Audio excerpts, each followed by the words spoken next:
share his thoughts regarding critical disability studies, why is it needed in Malaysia. I went through his long CV, and apparently this is not his first trip in Malaysia. I got to see one of his publications on something to do with disability. He has been working with UNIMAS in Sarawak, and my first question to him just now was, is this your first trip to Malaysia? Just in case. And he said, no, this is my 8th trip.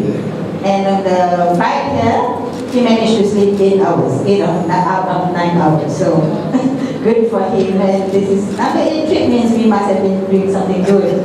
Alright, so Professor Dan Goodley received his PhD. This is formal introduction. I'm asked to say this. Okay?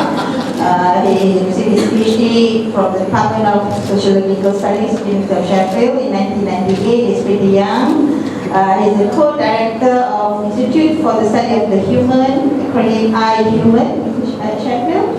Professor of Disability Studies in the Faculty of Education at the University of Sheffield, with vast experiences including being appointed as visiting professors, visiting scholar at many universities, including the New South Wales Universities and University of Iceland. He has been writing all kinds of things, awarded with many dollars, thousands or hundreds thousands of dollars. Pounds, should I say pounds, research grants regarding disability studies. I think you are the right person to talk on this. And we also have, let me also introduce our two discussants who will share a little bit on Malaysian experiences regarding disability studies. We have Dr. Wan Amidawati from my department, we share the same department, Department of Human Development and Family Studies here in the Faculty of Ecology, and Dr. Wan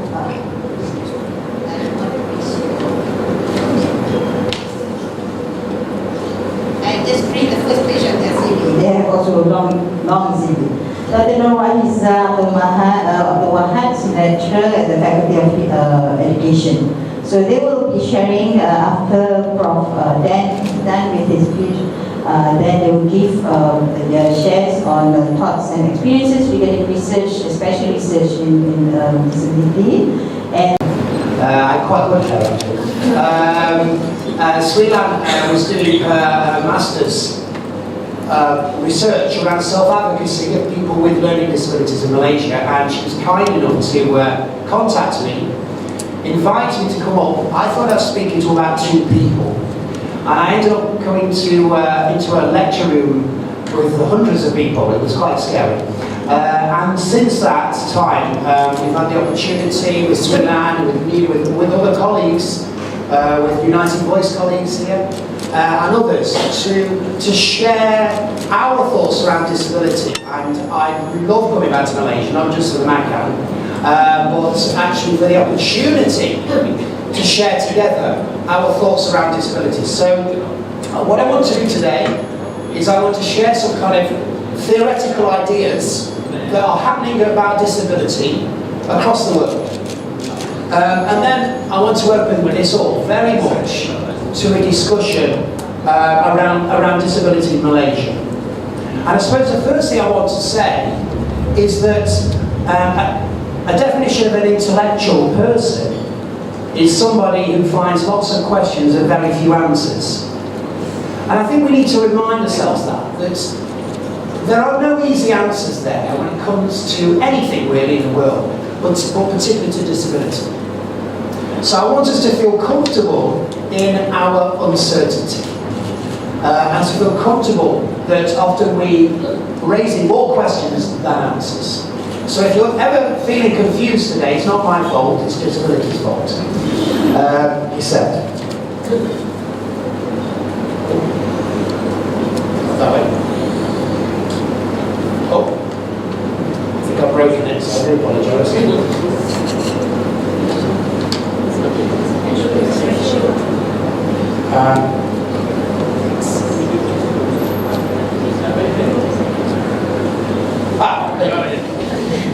That was easy, wasn't it?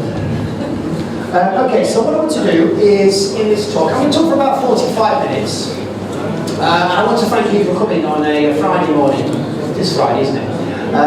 I'll talk for 45 minutes around a number of things. I want to talk to you about what I would see as 4 established ways of thinking about disability. And these ideas around disability have come from disabled people, their families, and their supporters. And I want to talk very, very broadly about how these different approaches have come about and developed across the world. And those 4 approaches are the social model. Can I have a show of hands if anyone's heard of the social model? One or two, so that's okay, I'm happy with the idea that this might be new to you. I want to talk about the minority model. I want to talk about the relational model. And I want to think about the cultural model. And what's exciting about these approaches to disability is there are new approaches, some would say not that new now, maybe 30 years old, that have come about from disabled people. And this is the fundamental thing I want to say here, is in order to understand disability, we have to listen and start with and work with disabled people. As a psychologist, who works with lots of psychologists, we sometimes forget that. We actually think that psychologists have the answer rather than disabled people. I think that's a mistake. Okay? So I want to talk about those 4 approaches, and I'm going to suggest that these are very positive, and I'm going to tease out very briefly how these approaches can be used. Then what I want to do is introduce you to an emergent piece of a way of thinking, which I'm calling critical disability studies. What would be the Basque Malay for critical? Right, there it is. We're okay. I knew that anyway, that's why I chose it. And by critical, of course, what this does is it looks back on things and it says, right, well, these ideas are useful, we need to think again. And what I want to do is and I mean I'll do this very, very quickly, and you will see some PowerPoint slides with lots of words that you will not understand, and I'm not sure even I understand those words on the slides.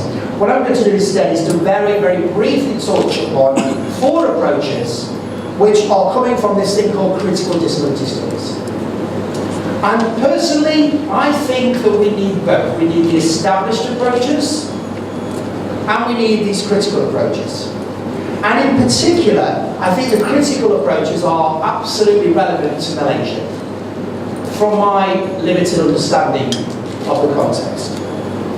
And then if I have time, I'm going to finish with 3 things. Is that okay? Does that make sense? Am I talking too quickly? Okay. So if I talk too quickly, just go.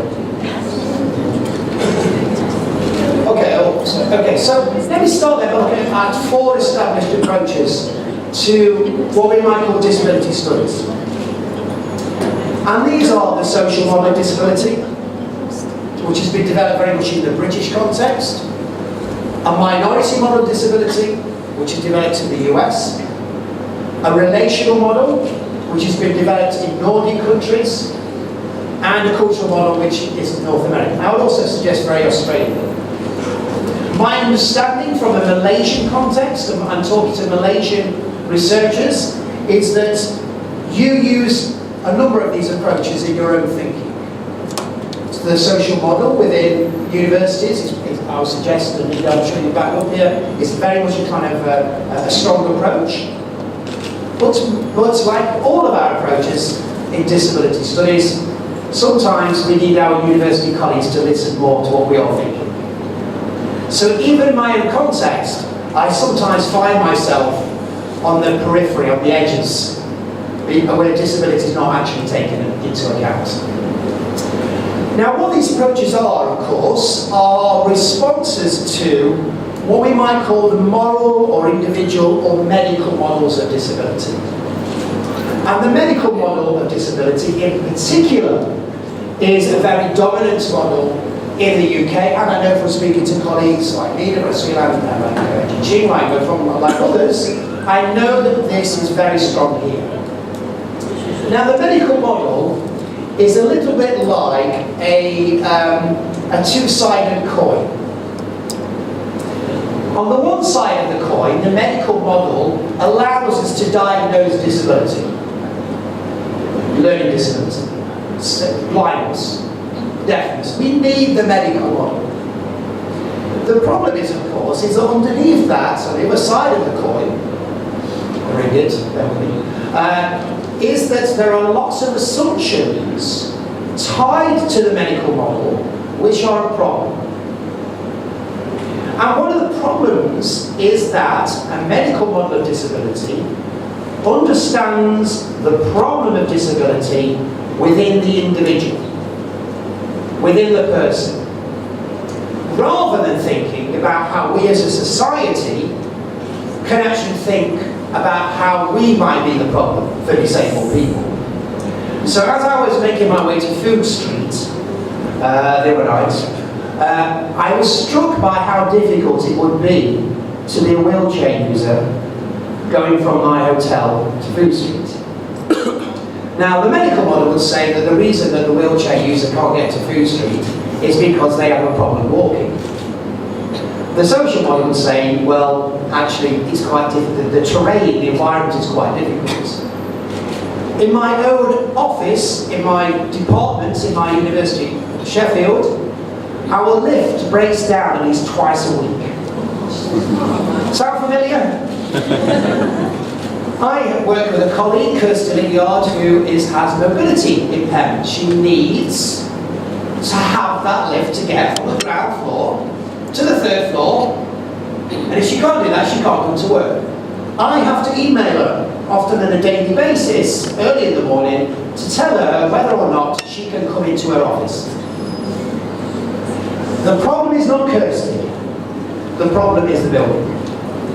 And of course, this leads us to what has been called the British social model of disability. The picture on the slide there is of my daughters, Ruby and Rosa, when they were young, and they are actually stood by the tombstone of Karl Marx. This was on the day of the royal wedding. I'm not a big fan of the monarchy, so I took them away from the party. They were very angry with us. We went to see Karl for an hour, and I made them pretend to be Marxists, so you can see with their hands. Now, what's the reason I show that picture? Not only just because I miss the children, and sadly they're now tall. They're taller than me now, glamorous and late teens, and don't talk to their father anymore. What is important about that is that the British social model of disability was based upon a Marxist view of the world. Don't get too scared here. By Marxist is if you take one of the classic quotes from Karl Marx, his argument was that life determines consciousness. That the world we live in creates who we are. And that's what I take on this. And the social model of disability, which came about in Britain, was effectively saying the problem for disabled people is that society is not designed for them. And by society, we could think of schools, we could think of lifts, we could think of food streets, we could think of a variety of things. And the social model remains, for me, one of the most powerful models of thinking about disability.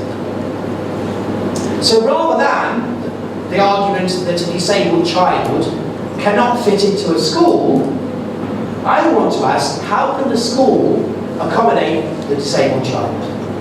How can we make schools inclusive?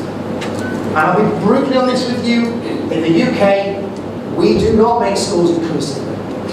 In fact, over the last 10 years, more and more disabled children are being excluded from their local schools now than they were 10 years ago.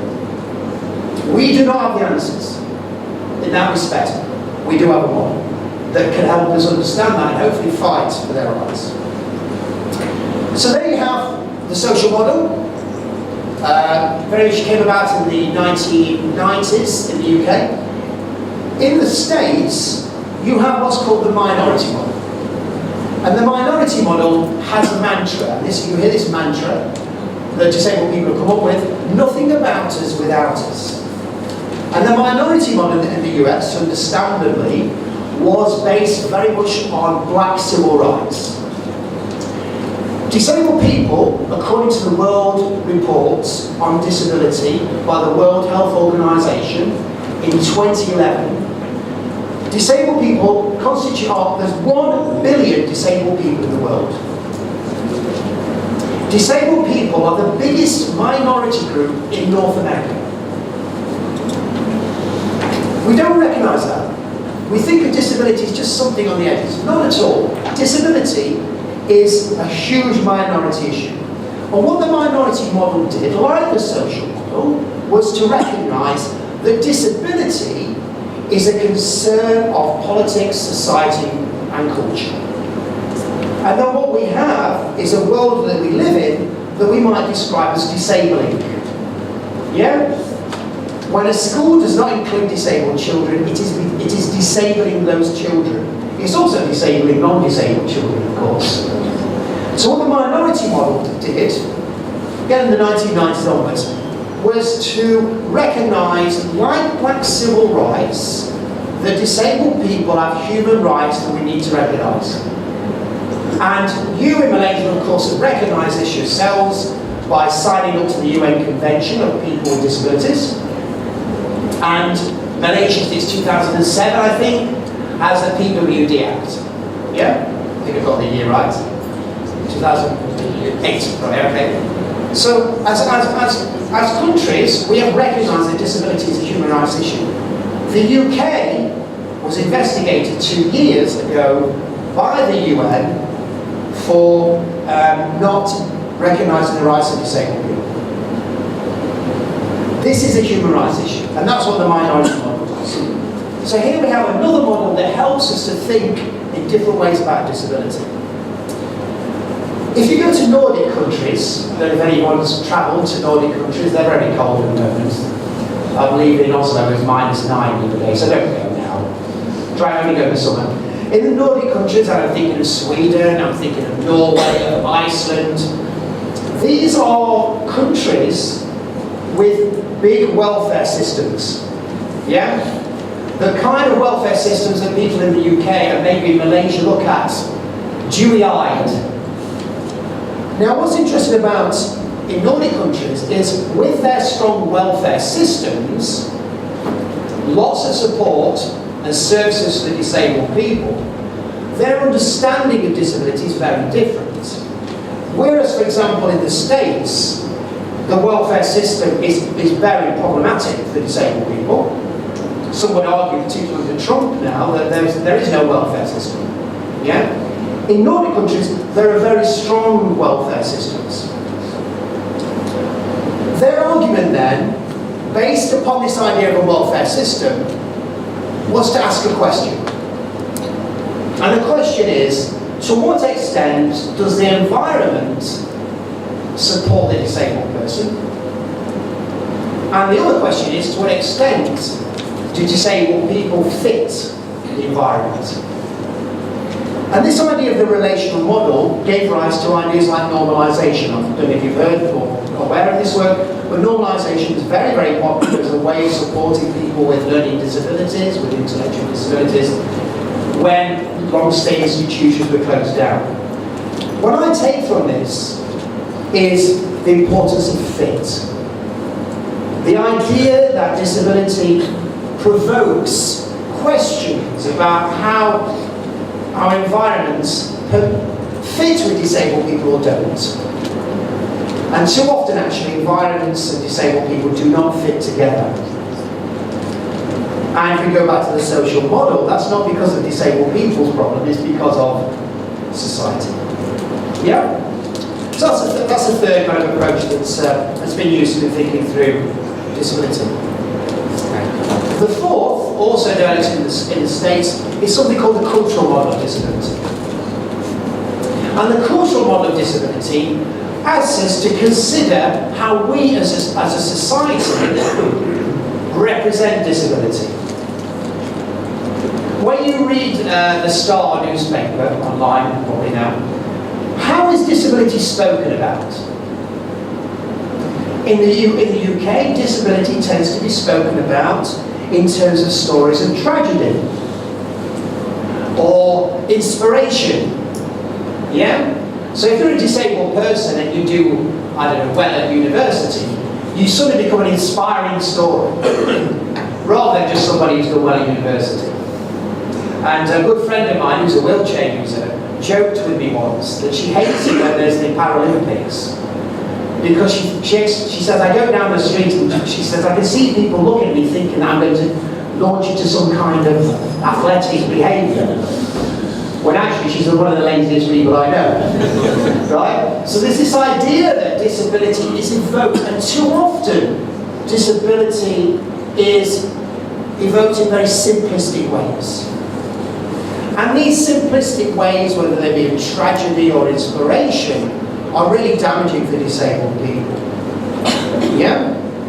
So if you're autistic and you like art, for example, there's a tendency to understand your, how well you do art, not as you are good at art, or because your autism makes you good at art. How do we recognise people's impairments, autism, as well as recognising that human beings also exist? Are you a good artist because of your autism? Or are you good at art and you happen to have autism? And the problem with media, particularly in the UK, and I've seen examples of this in Malaysia when I've been over. I love reading the Malaysian newspapers, they're fascinating. But one of the things that's interesting is how you also, over here, have some very easy, and I would say problematic, stories, media stories about disability, just like the UK has. And of course the problem with that is if you're a disabled person and you're reading that, it reflects on you, doesn't it? And so the cultural model has been really, really important in getting us to think about that. The other thing I want to say about the cultural model is this. Our culture is designed for non-disabled people. And you could argue, well, what do you expect? They're the majority. The trouble with culture that represents just one group of non-disabled people is that too often this ignores disabled people. And some people have argued actually that culturally disability is only ever understood as inspiration or tragedy, not in terms of humanity. So these four models have been absolutely crucial in rethinking disability. And it is no surprise that when you look through some of the key authors, the social model, the minority model, the relational model, and the cultural model, many of the people writing the books are disabled authors. They are not well-meaning, non-disabled psychologists with bald heads from Sheffield. They are disabled. This is just like women's studies, just like black civil rights. It has to be written by the people of experience. And sometimes I think in the UK, I think we forget that. That's just an example, but that's not a picture of me. That's a picture of a James Bond example. Easy. You notice that movies, whenever you see disabilities, like evil people, because they're disabled. There's an example of that. Although I do have a very similar jacket to home that I'm brought. Okay, is that okay? So those are the kind of four approaches. And what I've noticed at the time I've been coming here to Malaysia is that those kind of models are very much kind of part of the conversations that I will be having with researchers. So the colleagues at UNIMAS, for example, I'm thinking of Dr. Ling, Hao Ki Ling, very much working with those ideas of disability, those new approaches to disability. And Dr. Ling, as a social worker, for example, trying to think how those models of disability influence how we think.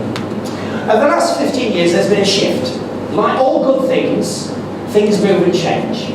So as disability studies have become more established, it's become more critical. Or as we say in Bahasa Malay, critical. That's right, fluid. Quite impressive, isn't it? And one of the ideas about critical disability studies, there's lots of things I could say about it, is that a sign of success is evidenced in the willingness of people to criticise their ideas that they had before. And one of the things that's come through, I think is very important, is the recognition that disability studies has become mature. It's grown up. It's no longer a teenager. It's a grown-up adult discipline way of thinking about the world. And I would suggest that two things are important to this move towards critical disability studies. The first is the recognition of disablism. So we think of sexism, right? We think of racism. We also now recognise disablism. And that's Carol Thomas, who's a disabled writer in the UK. I'm not going to read it out, it's quite an academic definition. But essentially what disablism is oppression and discrimination that disabled people experience. And we have to recognise this. Our starting point when we wake up in the morning should be that disabled people and we live in a disabling society. Other elements, oh, I've done it again, sorry. I think I clicked the wrong one. It's my fault, sorry. That's perfect, thank you. Oh yes, just a brief plug here. So, birthdays coming up, books you need to buy, big copies. Yes, the work by Goodley, I have to say, is absolutely amazing. All of those. The mallet of Muslim Cole is okay. That's my friends. Okay. Critical disability studies is, like I say, self-critical, but it also starts to ask questions about application. How can you, and speaking to colleagues before the lecture, people in the room may come from a variety of different workplaces, how can you use these ideas in practice? So that's one of the questions we need to be mindful of disability studies. And more than that, what we witnessed is a theoretical depth. That is, we're getting to get our heads around disability in more complex ways. So what I want to do for the rest of the talk is I want to introduce you to 4 new approaches around critical disability studies. And I want to just say that these 4 approaches build upon the 4 other approaches I've just introduced. They do not replace them. This is not to say that these approaches should be used rather than the ones. We need all 8 and more. Okay, so let me start then on introducing these. Well, you might call post-orthodoxy. If disability studies has become orthodox, it's become recognised, these are new approaches. CRIP studies, Global South studies, critical studies of ableism, and dis-stroke-ability studies. It's very difficult to say that last one. Dis/ability, it doesn't work. It works better in critical. Okay. What is important about these approaches, crucially, is that they are less Eurocentric, Anglo-centric, and US-centric. I'm always aware, whenever I come over here, of the guilt of the white man.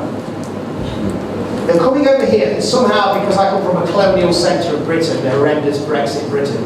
Okay, that I come with all these ideas that I give to the Malaysians, and you go away feeling how generous, and thankful to me. I don't take that as nonsense. We can only work together through conversation, and this is precisely what's happening with these approaches. Is that through dialogue, globally, locally, we started to think of disability in these more nuanced, more culturally sensitive ways. And that's what I hope that these approaches give us. Okay, so let's start with CRIP studies. And yes, that is a picture of me dressed up. That I'll just cross over. Like I said, please ignore the slides. I realised this morning, and I apologise, when I was looking at these slides, I was terrified reading them, and I've got to talk about them. Okay, so instead what I'd like to think to draw upon is basically, if anything, will be the top bit. Okay. What CRIP studies do is 2 things. CRIP studies celebrate disability and say something about what we might call normative society. So let us think of the disabled child at primary school entering the classroom. This child has a label of autism. They have a variety of needs. The medical model would understand that autistic child as having a condition requiring specialist treatment, and education. And I'm not going to suggest for 1 minute that that's not important, it is. Crib studies would pose this question: what does that autistic child bring to the classroom? And how might we celebrate it? Now, there's lots, I would suggest there's some interesting kind of overtones and linkages with spiritual and religious understandings of disability here. I mean, I have colleagues who will talk about the gift of disability. Disability is a gift of God, even. And what Crip study does is it kind of plays with those ideas, but then takes it and says, what is it about disability that we might celebrate? So one of the things that having an autistic child will do in a classroom, and I will bet my mortgage on this, I've still got a lot to pay my mortgage, is that a child with autism will educate non-disabled children about what autism is. Will often bring along in the UK a support worker or a teaching assistant. And by the way, that teaching assistant tends to help not just that autistic child, all the children. Okay? And the teacher knows that the autistic child is in the classroom, and guess what? Good teachers flex, move their pedagogy, respond to that child. Crib studies, and you can see by the word crib, it's taken from cripple, it's reappropriating that term, that negative term, and saying something positive. One way of looking at this is that crib studies is affirming disability. Now, how often do head teachers say to their teachers, what exciting things does disability bring to our schools? And in the UK, very rarely. And it's not because those head teachers are bad people, it's because the UK education system is set up in such a way that the only things really that matter now are league tables, the qualifications, the attainment of pupils, and how well the school comes out after it's been assessed. Disability, and I think you used a beautiful term about pausing, right? Crib study says that disability prompts us to pause and ask, how might we desire disability in our lives? How might we desire disability in our schools? And this is, to be honest, a brave question to ask. But the great thing is, as some of these many writers are represented there, Crib Studies does that. Secondly, so that's the celebratory bit, the second bit of Crib is it asks questions about the normative, or the normal. So how do our schools normally work? And how might the normal workings of schools actually be exclusionary? So I'll give you an example with my own children. My youngest, Rosa, and school, to use a relational model, there wasn't a lot of fit going on. In secondary school, Rosa hated school. The medical model would suggest that Rosa hates school was because she's a naughty person. And she needs to be told off for not giving any pocket money. And I have to be honest, sometimes we did that. Okay? Another understanding, which comes from Crib here, is that the school is set up and organised and works in a way that did not suit her. If you saw her now, she's taller than me, she's an athlete, she likes going to the gym. She eats probably about 12 times as much food as I do a day. She seems to eat all the time. And we joke about it, she's like our boy. In the traditional view of the boy, right? For her, she learns better when she's moving. And she's out of classrooms. She's not unusual, is she? Right? And of course in Finland, one of the things they're known for is they get their children out of classrooms all the time. You know, in -12 temperatures in the snow, well, it's very pretty of course. And we know that research has shown that if you get children out of schools, out of classrooms, guess what? They learn better. What a surprise. What do we do in the UK? We emphasise classrooms. So what the CRIT approach here is asking us to think again about the taken for granted. Is there something about the taken for granted, in this case of education, that is highlighted by disability that we might want to change? Does that make sense? The idea of challenging the norm, the normative. So that's the CRIT approach. The second approach I want to talk about, and it's very broad here, is something called Global South Disability Studies. Global South, of course, refers to countries that used to be called so-called developing countries. Developing countries is, of course, a racist term. It suggests that no one's developed there. What Global South Disability Studies does is it does two things. Firstly, it recognises that most disabled people live in Global South countries. The World Report on Disability by the World Health Organization and the World Bank found that most disabled people are found in the majority world or Global South countries. There's a higher incidence, for example, of disabled people in Africa than there is in the UK. The second thing that Global South Disability Studies does, and again, please ignore all that nonsensical words there, is it asks us to think about how local contexts respond to disability. And this idea of thinking about the local, personally, is something that I've really learned through working with Malaysian colleagues. So I'm thinking about the work that we did in UNIMAS, of the work of Dr. Ling, the social worker who trained in Australia, who then came back to Sarawak and started to do work with indigenous groups in Sarawak. And she tells a brilliant story in one of her books of going along to meet with a community, to talk to a family who have a disabled child. And the training, of course, in social work in Australia is that you meet with a child and a parent. She goes to the community and 46 people turn. Why? Because in this particular indigenous community, there's a tradition of living in, communal living. And actually the idea of working together can only be dealt with in a community way. Think about New Zealand, think about Maori culture. Think about how Maori culture always emphasises the collective. We were talking today about the local and about the importance around supporting parenting. And how to support parenting taps immediately into local understandings of family and duty.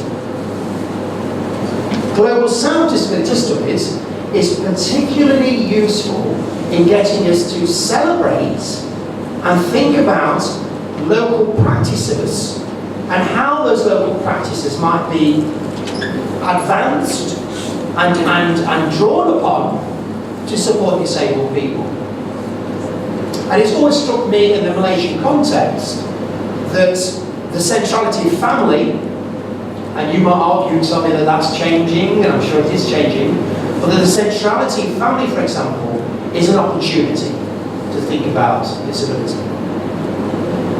And if you're interested in this work, I'd draw you to people, in particular the work of Anita Guy, who's writing in India, from an Indian context, where she talks about the importance of culture there. And our good friend Dr. Sitsi Chateka, who's from University of Zimbabwe, who, for her, she talks about the idea of Ubuntu. This collective idea that we do not think of individuals, we think of our collective. So any response to disability is not simply going to see a psychologist or a doctor who will be a one-to-one. We need to think more in collective ways.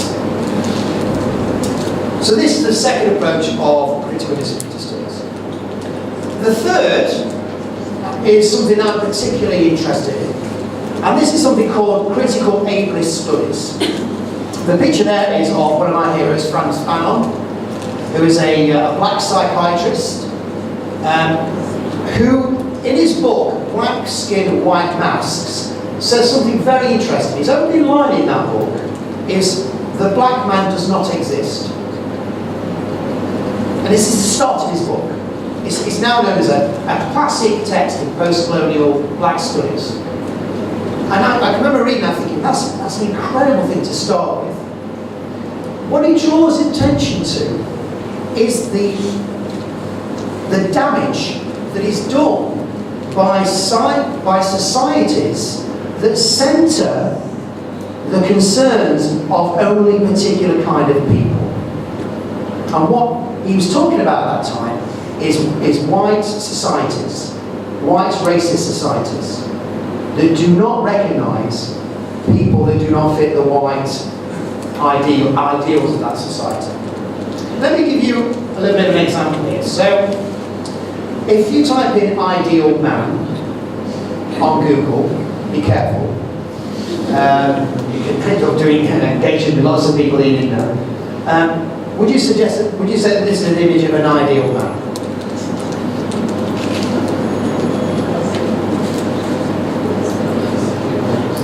He's got his underpants on over his trousers, which is a huge problem, I feel. Right? I typed in "ideal man" on Google Images, other search engines are available, and found this. This is another image I found. This is "ideal man" apparently. I mean, we can use cultural disability studies here, or cultural approaches, but he's done that.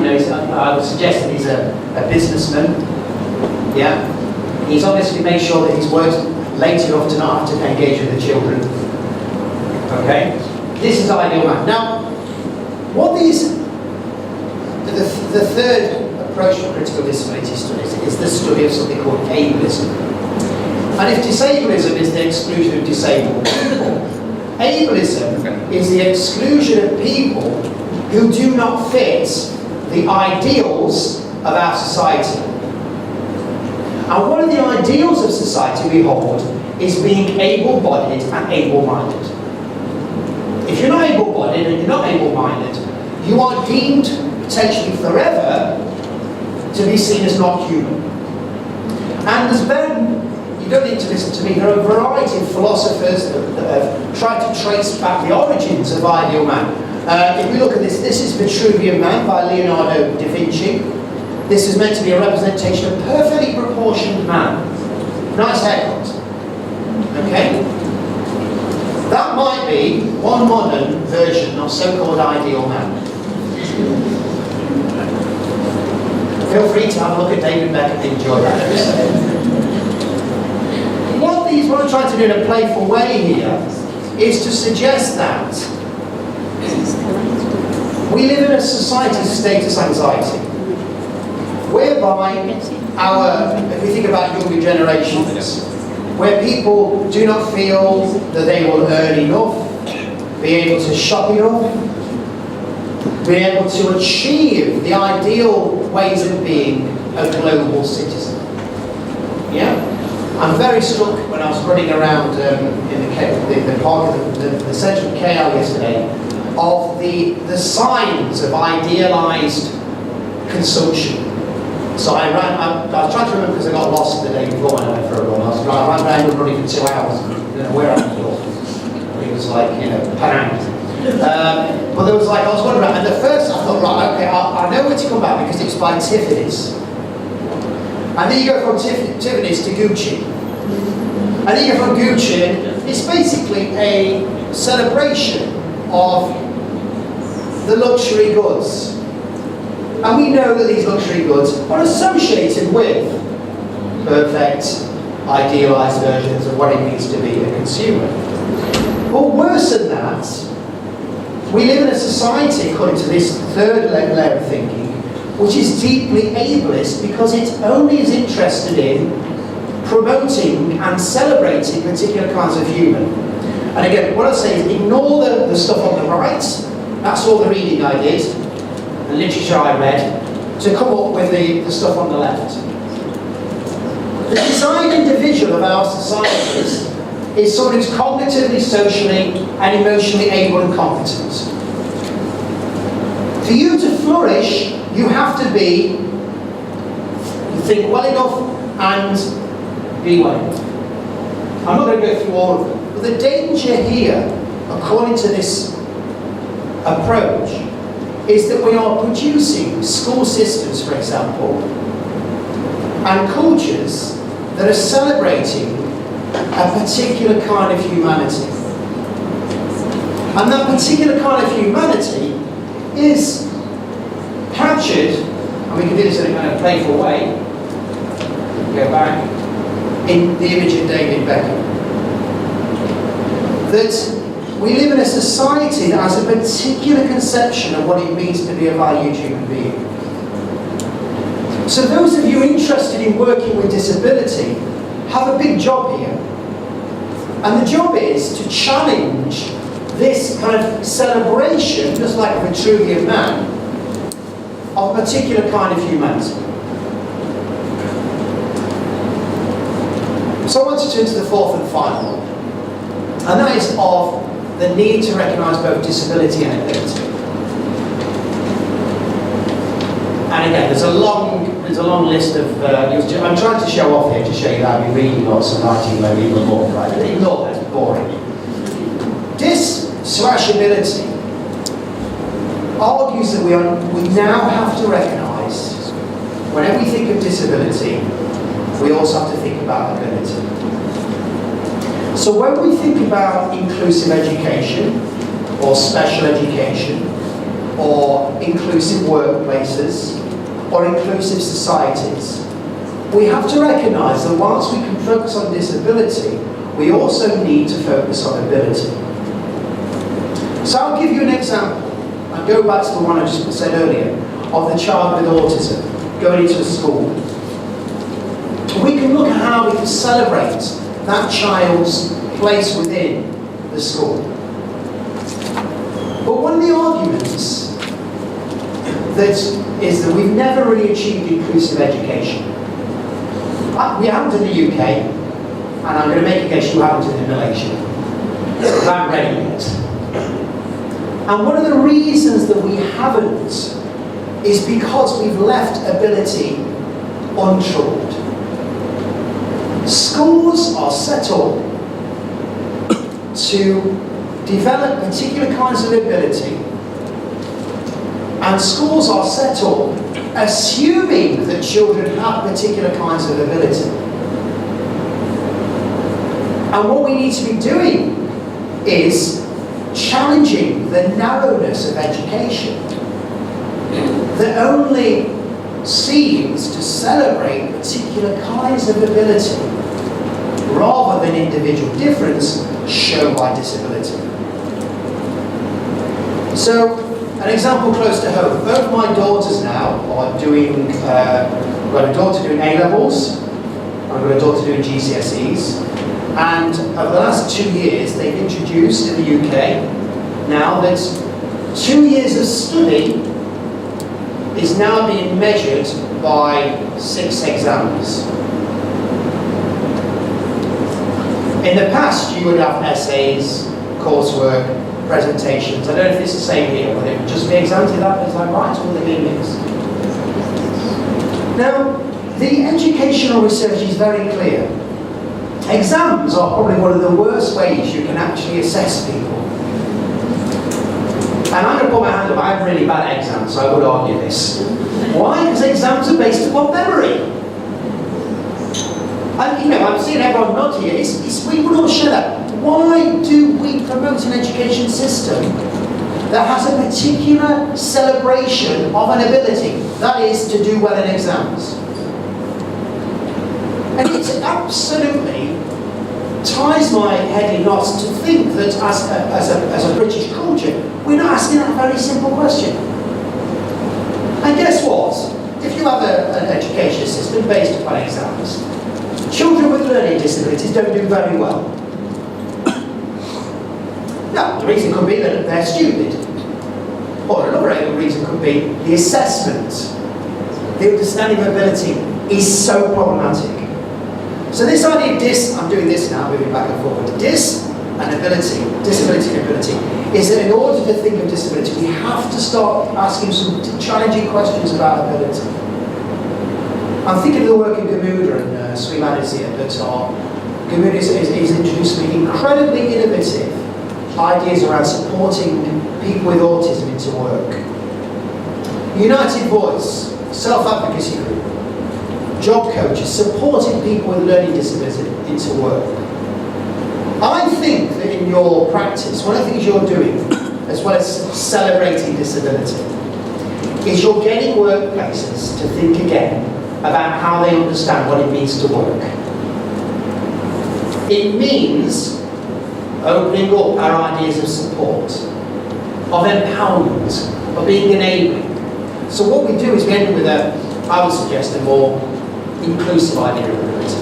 I hope that makes sense. And I'm going to finish by suggesting that all of these 8 approaches, and I hope it's been okay, I've gone through a hell of a lot in such a short space of time, is that I think we have a number of questions. I'm only going to focus on one of these. And this is the top one. Disability studies is the study of the human. Traditionally and historically, disabled people have too often been not viewed as human beings. The very idea that a workplace has a lift that breaks twice in a week and does not allow a disabled person into that workplace is not just bad, it's dehumanising. It's not recognising the human rights of disabled people, and it's not recognising the responsibilities that everybody has to embrace and support one another. So I don't want to just suggest that disability is a niche interest. You know, I do a little bit of disability stuff. No, disability is fundamentally a question of the human. Thank you.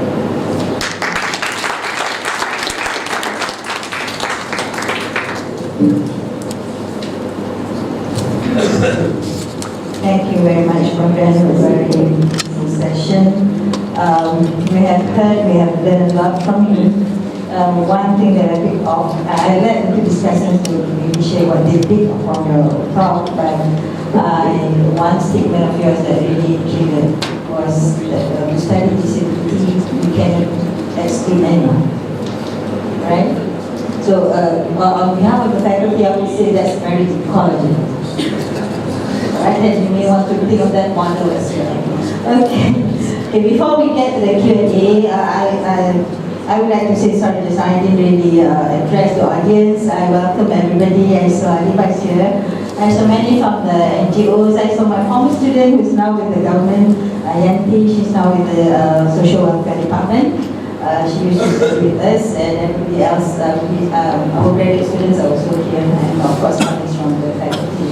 Right, next, I welcome our first discussant to address whatever that you mentioned and share a little bit of patient experience. Dr. Wacana from the Department of Human Development and Family Studies to share.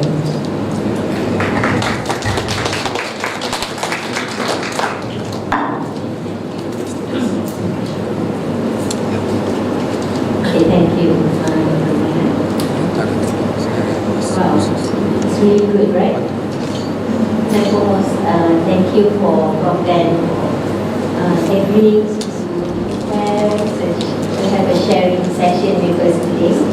Okay, I'm really proud of him. Actually, Dan is my examiner during my PhD about 6 years ago, and being with him today reminds me of the memorable moments on the day, right? You still remember the day of your Viva session? So it's not my Viva anymore today. Okay.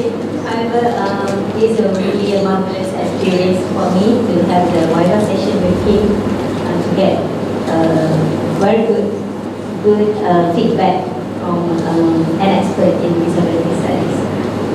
Okay, so listening to his presentation, Dan has given us very outstanding, very prominent and comprehensive elaboration on what is critical disability studies.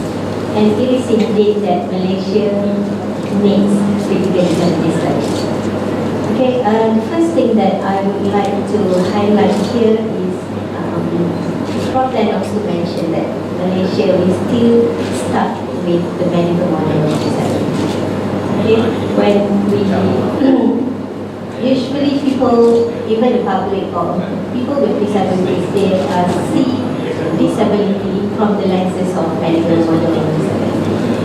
Okay, so the understanding of disability when we talk about medical model and social model of disability is when we still start with the medical model, so the circle of understanding is about the impairment and about disability and individuals, not from the perspective of the social model of disability, that how the accessibility, how the social, how the people, non-disabled people see disabled people as a human being.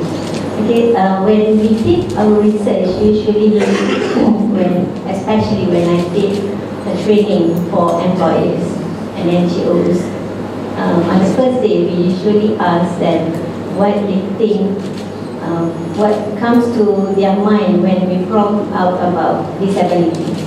So usually the term that comes from the feedback is that it is a sense of pity, it's expressions of sympathy, okay, refers to emotions or attitudes associated with the notion of health.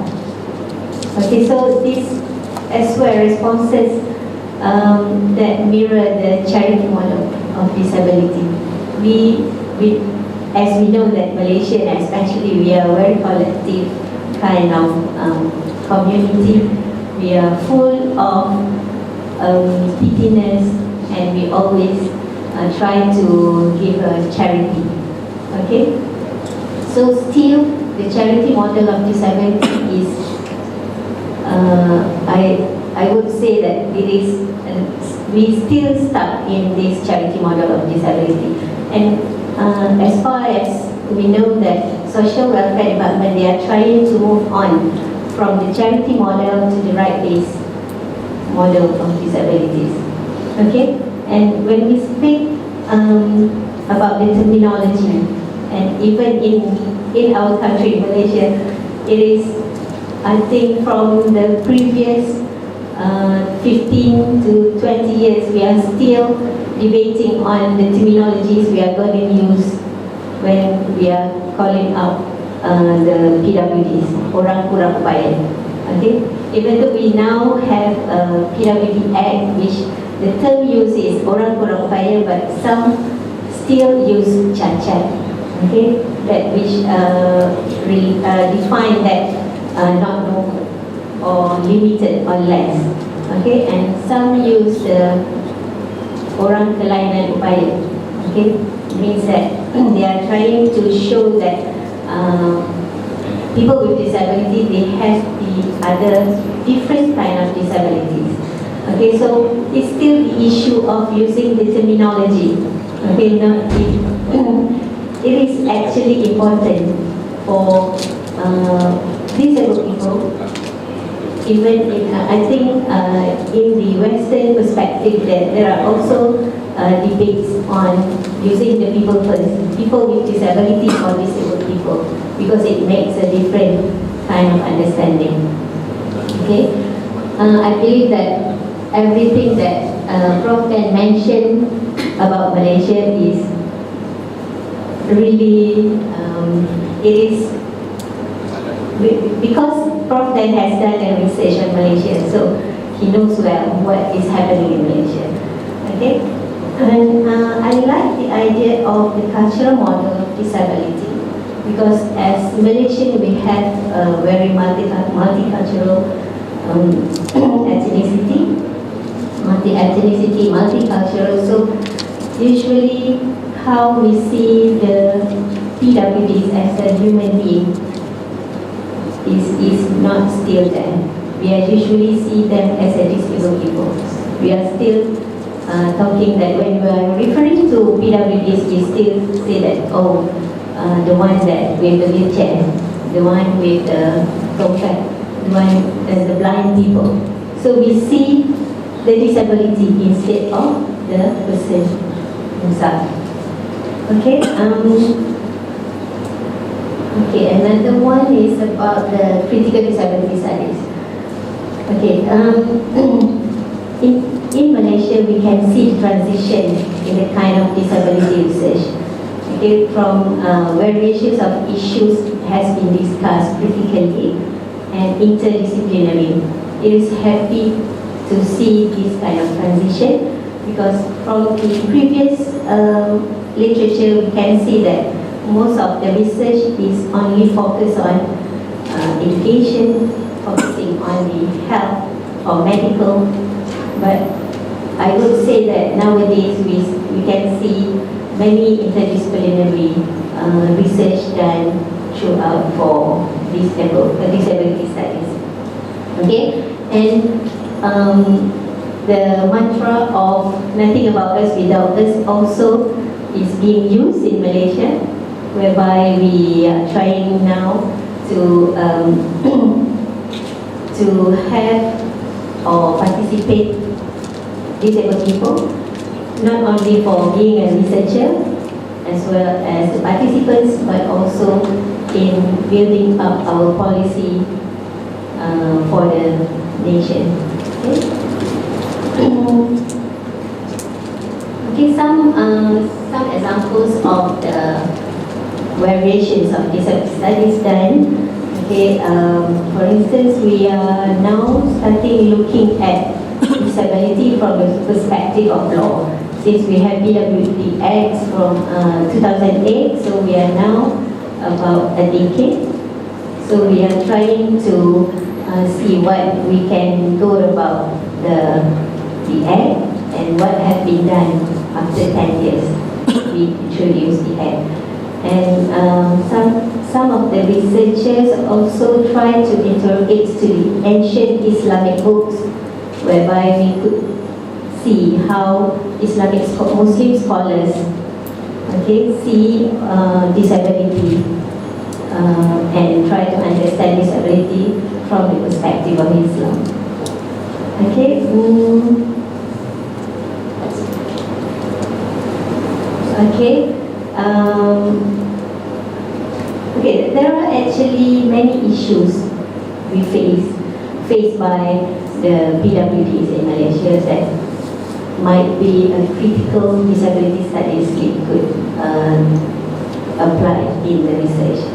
Okay, for instance, that me, myself, and Dr. Wahiza, we are doing the employment kind of research for people with disabilities. So when exploring the experiences of PWDs, mainly for people with learning difficulties, to bring them to the labour market to work with other non-disabled people is really a challenging experience for them. Okay, so that we need to see what their experiences, and from their experiences, only then we can realize what kind of need, what kind of support that we could give. For instance, for the people with learning difficulties, the support is not only for getting them a job, but after they got a job, how they can sustain at the workplace. So it must be the support surrounded by the family, friends, the superiors, and other colleagues, as well as the public. Okay, and Malaysia has also introduced a new initiative of zero reject policy for the children with disabilities to enter school. So it is actually a havoc after the minister started to introduce last January, and it's just, we could say it's about 3 months undergoing, and it's really havoc among the parents with children with disabilities, that the practice of the zero reject policy is still not really in a good place. So many issues could be deliberated from the perspective of the administrators, how prepared they are to accept children with disabilities to school. If we see from the CRIP approach, we need to welcome okay, the disability, right? Okay, from the perspective of teachers, from the perspective of parents, public, as well as children with disabilities, how they are experienced to be in the school as well. And maybe for Muslims with disabilities in Malaysia, also the current issues that being proposed is about the right to perform congregational prayer at most for the wheelchair user, because it's really difficult for them to enter the mosque with their wheelchair. And the issues of on how disability is portrayed from the perspective of cultural understanding and reflected in the script and drama and film. Okay, nowadays there are few dramas and films that are looking towards disability, and they are trying to highlight on disability, but from my perspective, they are still seeing disability at the lens of medical model of disability rather than social model of disability or rights model of disability. So basically, it is many roles of research could be done for this critical disability studies in Malaysia, but most importantly, it is about the application and practices. Okay, how we could transfer the knowledge from research to practice. Okay, this is the most challenging part. It is sad to say that sometimes it looks nice on paper, but in practicality, in the implementation wise, practice the reality is hard. So with this kind of experiences, disability studies should be more critical to highlight the real issues faced by PWDs. Okay, that's all from me. Thank you. Thank you, Dr. Wan. Dr. Nurhaliza.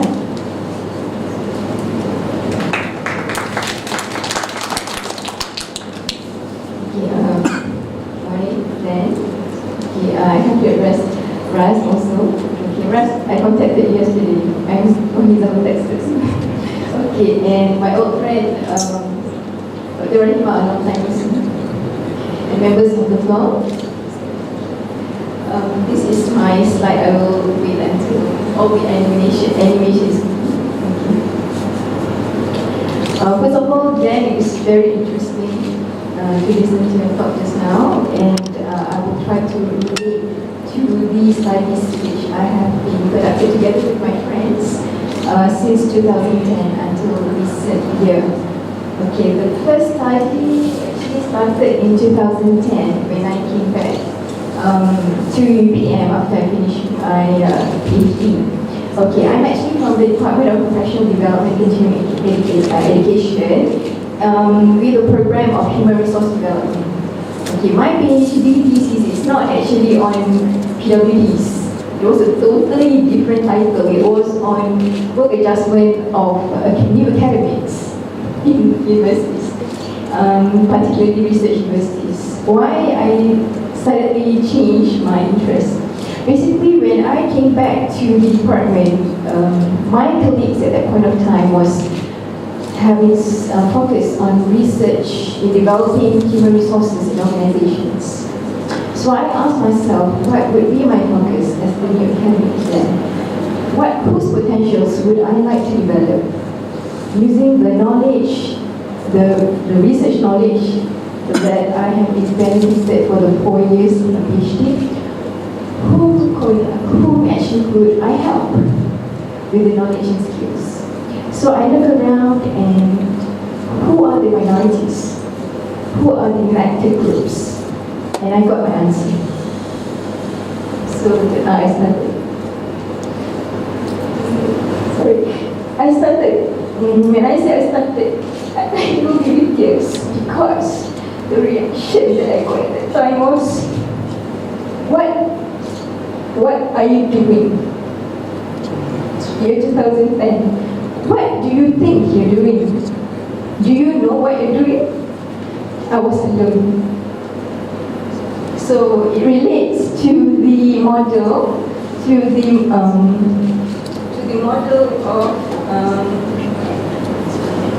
which model? Yeah? to the cultural model. Okay, so besides the PWDs as the respondents to the study, as the researcher for PWD studies, I was actually struggling as well. So the first research was on career success of people with disabilities. Okay, and the result shows why the study of career success is basically because of the scenario in Malaysia. Okay, actually I wanted to find the answers to what could actually contribute to career success of PWDs so that the result could actually motivate the PWDs. Okay, I looked into objective career success as well as subjective career success. And the answer that I got from this first study was core self-evaluation, person-job fit perception, as well as need-supplies fit perception contributes to the subjective career success of PWDs. So Malaysia, in her book on high-flyer women, women with disabilities, she has reported that subjective career success, which refers to career satisfaction, life satisfaction, rather than promotion, high salaries. Okay, so subjective career success is actually more meaningful for PWDs compared to objective career success. So that was my first, the findings of the first study. So, and then I proceed. Later on, I find a lot of friends from the PWDs world who are the practitioners, who were my respondents in the first study. So they became my friends, and I invited them to be my co-researchers. So the second study was towards developing strategic workability model for PWDs in Malaysia. And at the same time, there was another study on assessing the effectiveness of virtual training for PWDs. Okay, the second study on workability is basically to propose a model suggesting what are the factors that contribute to workability of PWDs in Malaysia. We wanted to find out what is the factor, at the same time what is actually the level of workability of PWDs in Malaysia. Okay, the reason is we wanted to tell the employers that PWDs can actually work.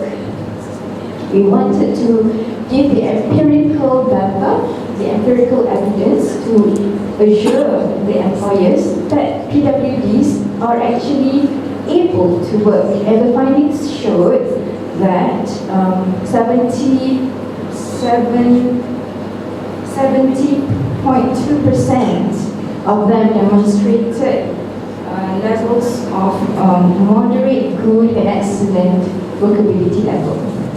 Okay, so of course we tried our best in my team to disseminate the result of the study to the employers through various channels. Okay. And then relating to the assessing the effectiveness of virtual training for PWDs. Actually, the idea was obtained when I went for a one-year postdoctoral study in UNSW Sydney. At that point of time, I saw my supervisor was actually having a project on virtual training for retirees.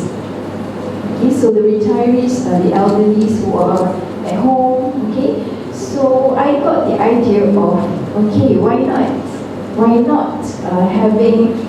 bringing the training, the virtual training to the PWDs due to the issue of accessibility. So this relates very much, I think, to the critical study about celebrating the PWDs.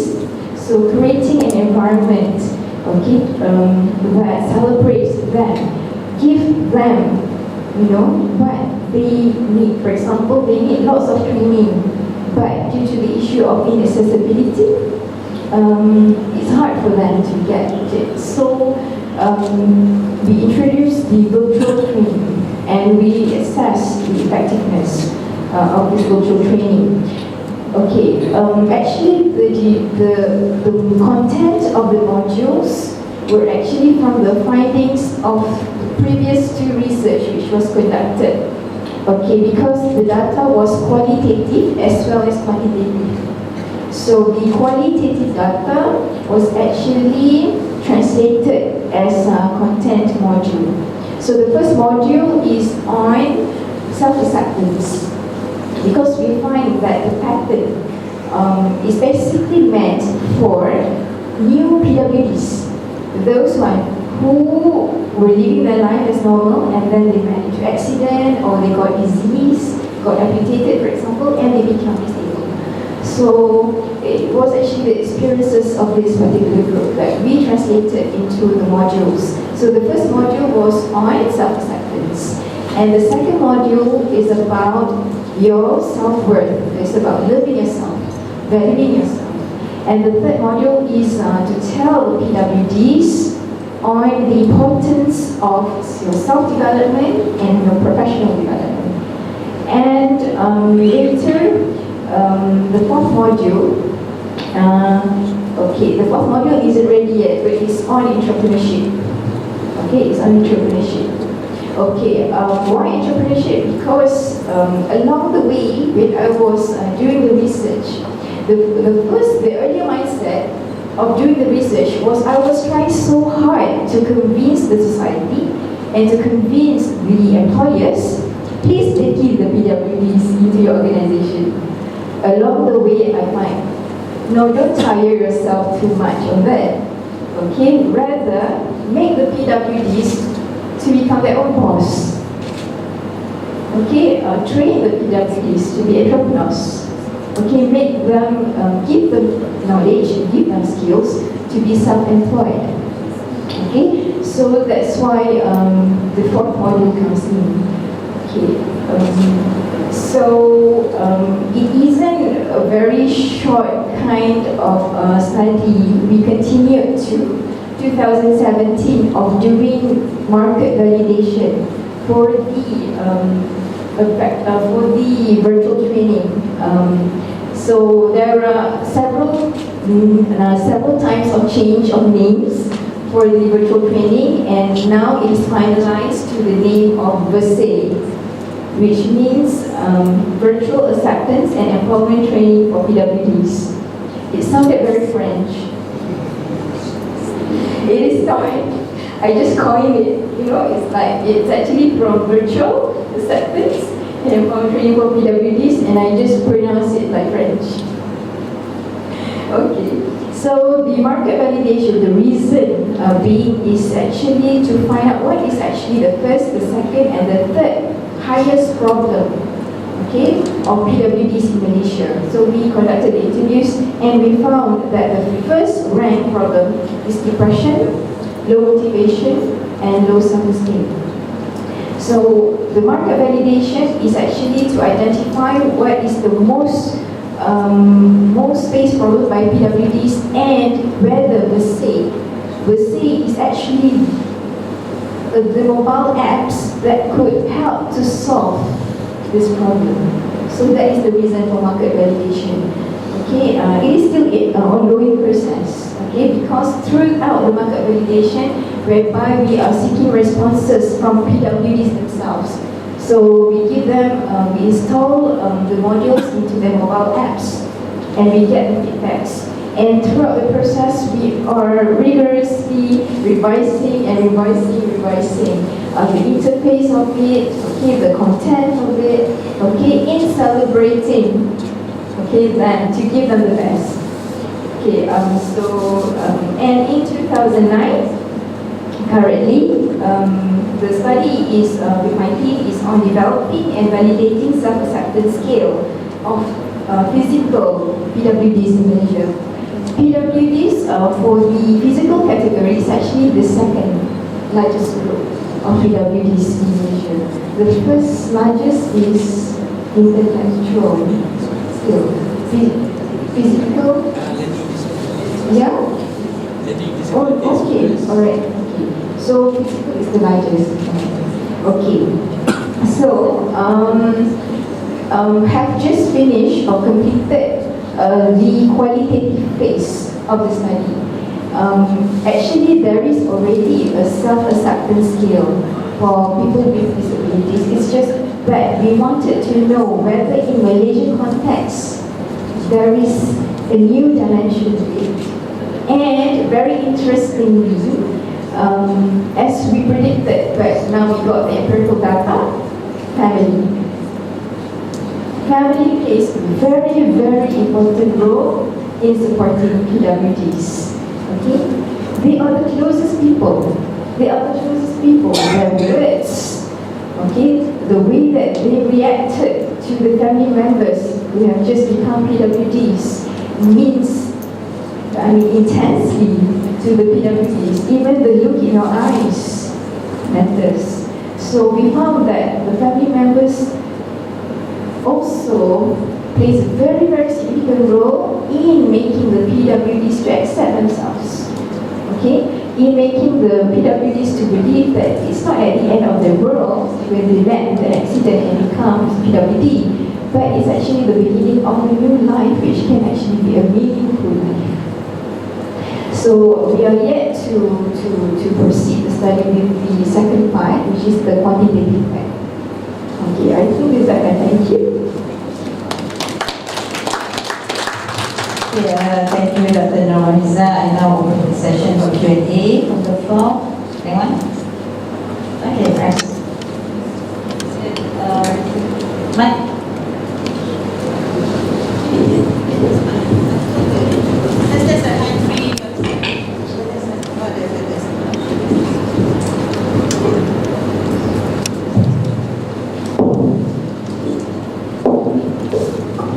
Assalamualaikum, very good morning. Dr. Dan, Dr. Rumaya, Dr. Wan, Dr. Nur. First and foremost, I'd like to say thank you for doing all that you do and have been doing for us and will be doing for us. Secondly, I'm a bit taken aback because there's none of us up there. But I really appreciate what you're doing and sharing your views and your studies. I'm just going to touch bits and pieces and share what I go through. I wasn't born disabled. I was in a car accident and I became disabled. And before that, I didn't understand what being disabled is like and why is the need to have universally designed atmosphere and environment. So after I became disabled, I felt like I was an alien because people look at me as if I've got horns on my head, I've got antennas on my head, and they don't understand me. Family members was in shock. They couldn't comprehend. They didn't know how to support me. The environment, I didn't have a job for 6 years. I was living on eating rice and drinking tap water and salt for 6 years. So it was very, very hard. When Dr. Dan was sharing about that book, when the guy said black does not exist, actually we do not exist either. We're like third-class citizens. People ignore us because it's either because to them, I remember wanting to take a taxi and the three taxi drivers, first they want to take me, and second one said, I can take you, but you need your wheelchair. And I said, yeah, but what if I go on the other side, where do I get a wheelchair? They said, I'll choose somebody else has a wheelchair. And then the third one says, I'll take you. You just have to pay $10 extra. And I'm like, but I don't have money, And they said, okay, never mind. So I transferred myself into the taxi. So I dismantled my chair, and when you're sitting behind and the back boot is open, you can literally hear what people behind are saying. So that person just plonked my wheelchair and said, oh, these disabled people, they're just a bunch of nuisance. Why can't they just stay home, making life hard for us? So, I really appreciate what all of you are doing to make people understand and to open people's minds and to create opportunities for us. But one, for us, like Dr. said tadi, it's motivation. We're lost out there. And Dr. Dan, you say people are actually, okay, I have short-term memory because when I had an accident, I was flung out of the car, so my head hit the windscreen. So if I go back and forth, it's because of that. My kids make fun of it. And so you know, like it's very very hard for us. We go out there, people pity us. It's like, oh my God, you're in an accident. That's so tragic. I'm like, yeah, right, sure. And then another bunch of people say, oh, I pity you. I'm like, but this is my right. I have every right to be here. I have every right to work. You know, they stopped me reading the news because I'm disabled, because they're not used to it. You know, a newscaster would have to stand up and show their body then, you know. But I stopped reading the news from 2002 until 2008, and then after that they said, oh, okay. And then when I started reading the news the first time I came out, they all looked at me, and then I said, what, did I do something wrong?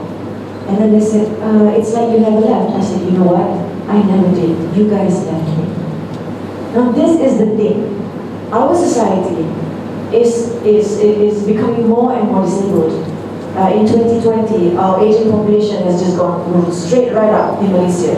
And if we do not help and enlighten and educate people about the needs of accepting the disabled and opening jobs for them and having them, you know, go to school, how?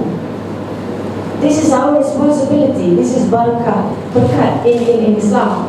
If all of you here in this room don't do anything for us and the next generation of the disabled, we're literally going to be left out. We don't exist, just like in that book. Blacks don't exist.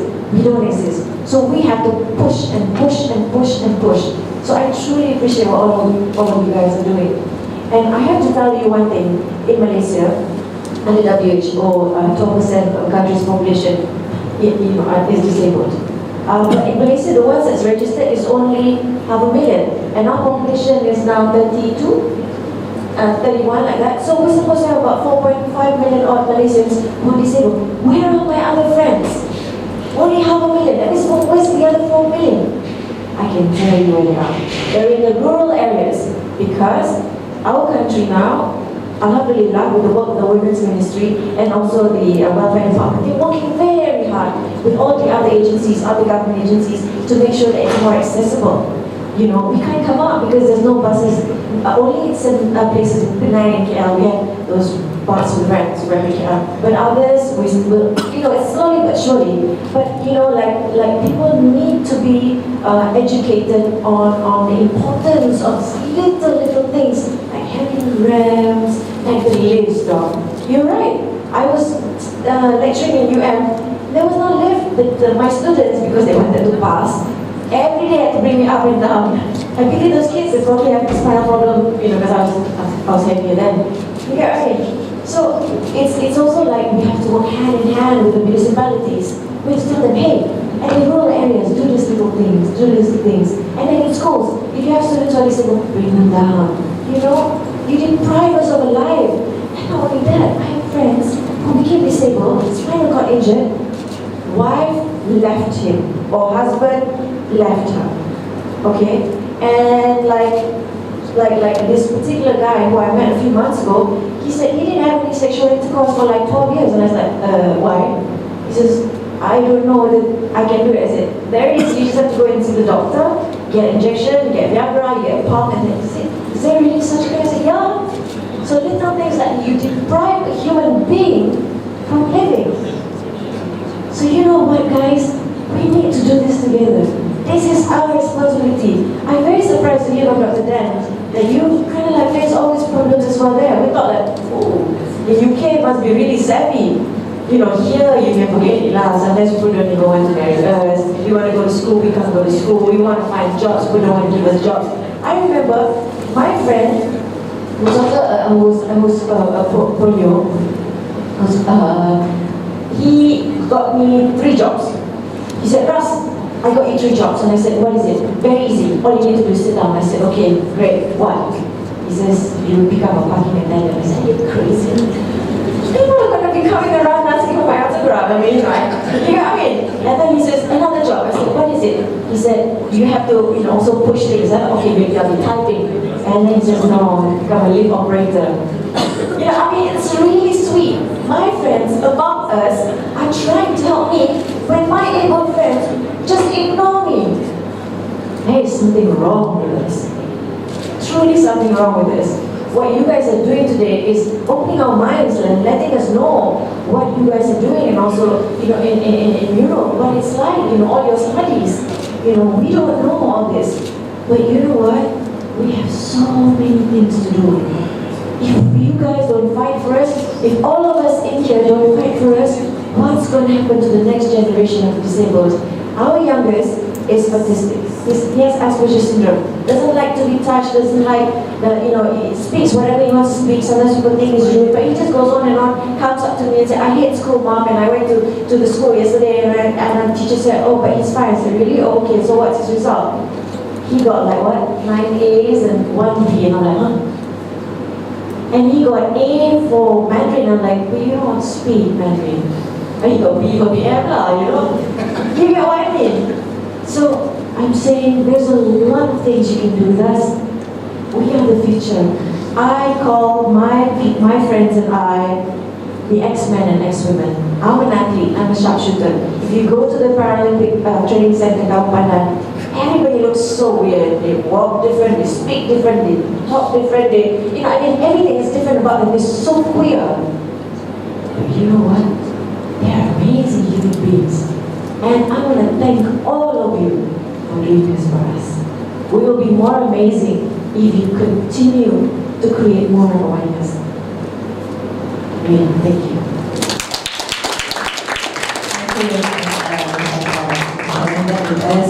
Any more from the floor? Any question and sharing of? Yes. Introduce yourself first.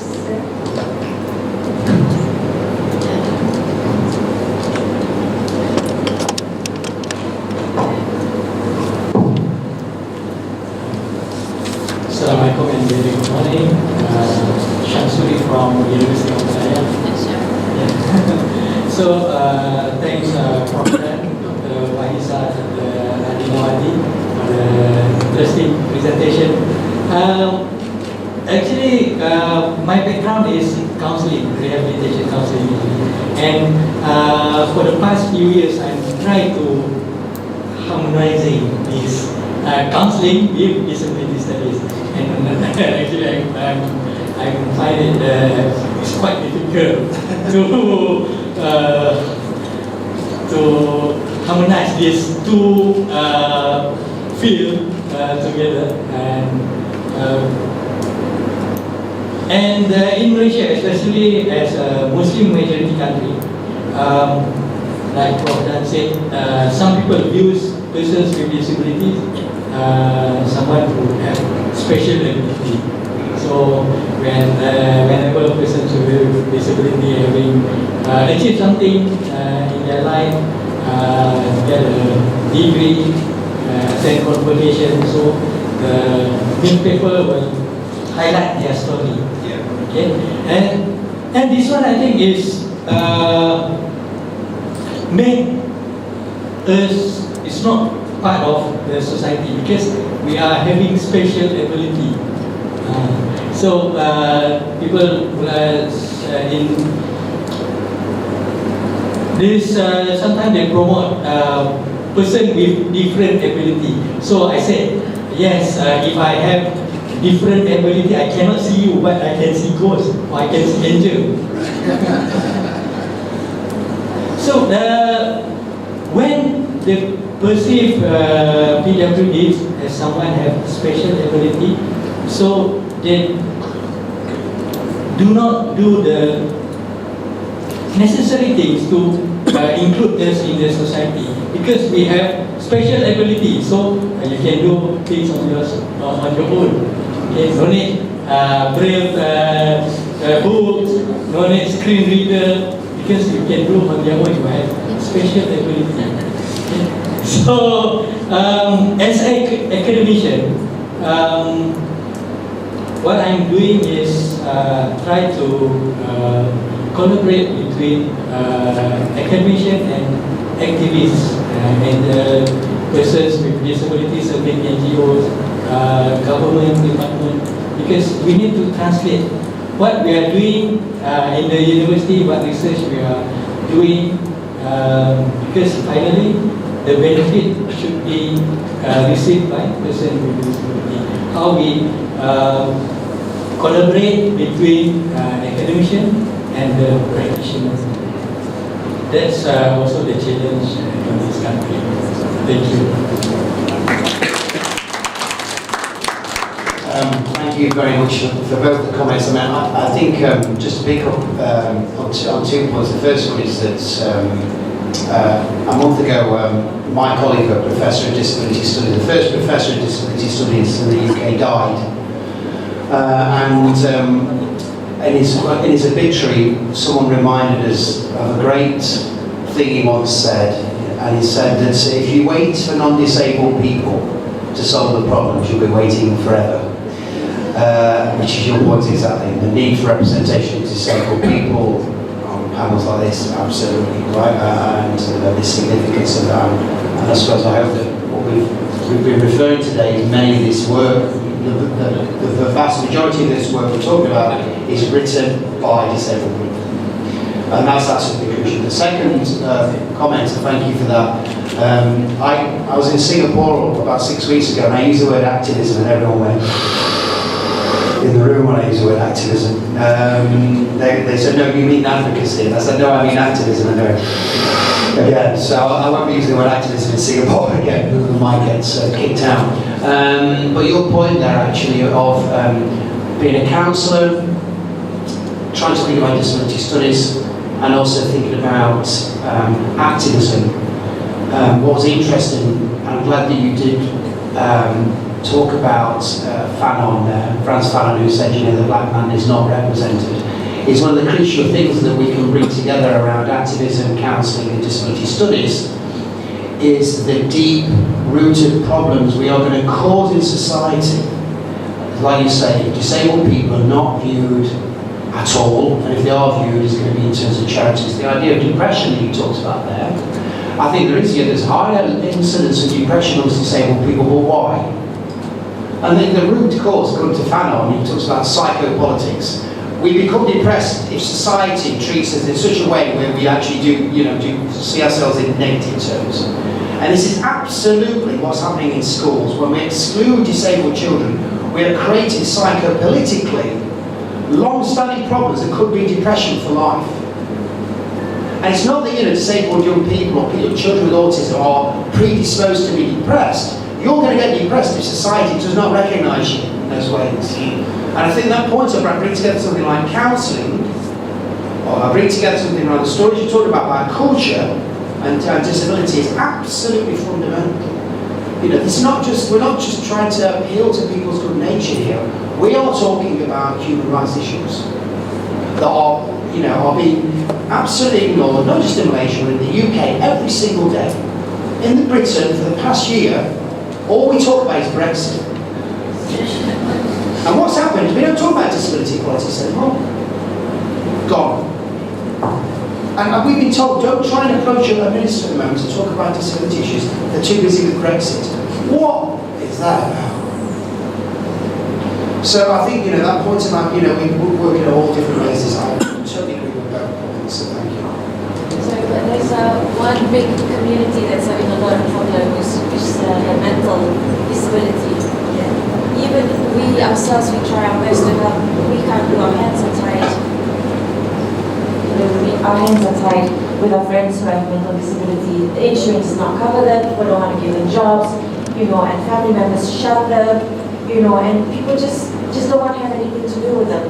Every other day in our we have a Facebook portal called OKU Central, and every other day they will contact us to say that they want to kill themselves. How much can the befrienders do to support them? In actual fact, we are supposed to be there for them, but we can't. We don't know what to do. So that's the saddest group in our society.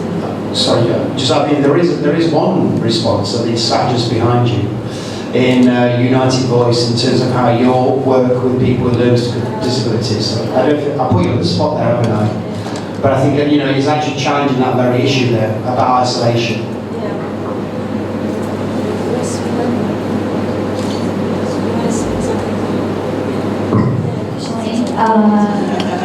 Thank you for this intellectual discourse. Actually, for the past 2 3 or 4 years. I'm from the Faculty of Science.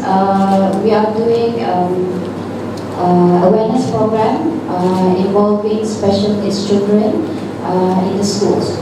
So what I recognize in the school's condition, because I've been actively involved with the cerebral palsy kids and also the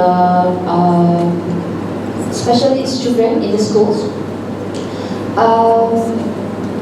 In the schools, in the education system in Malaysia nowadays, we have a separate education streams. It's like the primary stream and also the PPKI, which is for the special needs children. And in that special needs children is apparently the teachers, they are, some of them, they claim that they are not well trained. And even the children in this in that stream, they are a mix of children with different type of disability. They have cerebral palsies.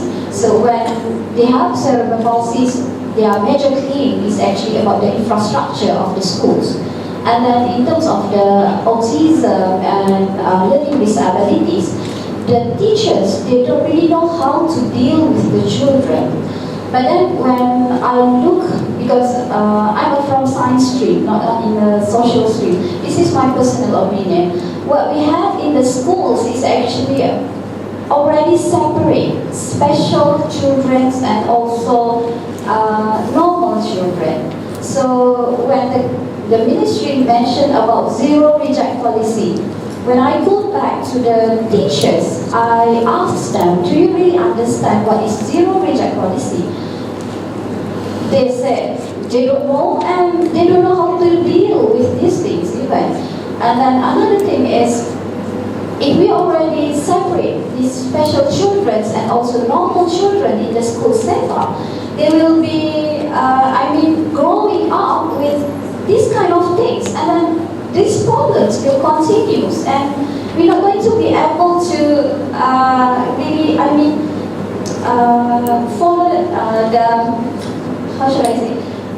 Because I like it when you present about the theory of normalization, about the scanning, and I also did my PhD from Sweden. So it's totally different from Sweden and Malaysia. When I was in Sweden, it's so easy for us to see people with wheelchair in the shopping malls and so on, but we don't have it in here. And in terms of education, we are also, it's like when you separate them, how does normal people can understand disabled people?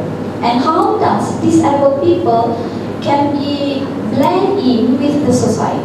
So that is my personal opinion, and I don't know what is the solution for this. So I mean, one response, teacher training in the UK is there's a small number of sessions on specialist training for kids with autism, kids with ADHD, very, very specialist. And my colleagues are trained teachers. And so what happens is that, you know, the experts, the teaching experts around disability are special educators. And I think that's a fundamental mistake.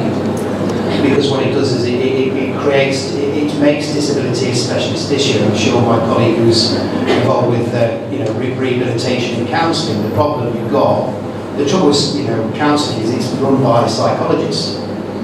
No offence to any psychologists, I am one myself, but they're ironically not the best at thinking in a more inventive and imaginative way about counselling, because they're plugged into it in a specialist ways. Similarly with education, if you rely on specialist educators, you'll end up with special education. It's a pretty obvious point, but we've got to broaden what we mean and understand by education. We've got to broaden the skill sets of teachers. We've got to make disability a collective responsibility, not a specialist responsibility. We've got to ask what schools are for. If they're just for the production of well-gifted kids to do well and go to great universities like this, fine, if that's what education is. I don't think it is. I think education is more broad than that. And the only thing I can say from the UK is I can give you loads of examples of where we really messed it up. Don't do that. But, when disability becomes a specialist issue, it becomes siloed. And so only some people are allowed to now speak about disability, but we all should, to your We all should be talking about this. It should be one of the first things we think about when we wake up in the morning. It isn't. So I think you said it's just your opinion. It's not a pretty considered one to me.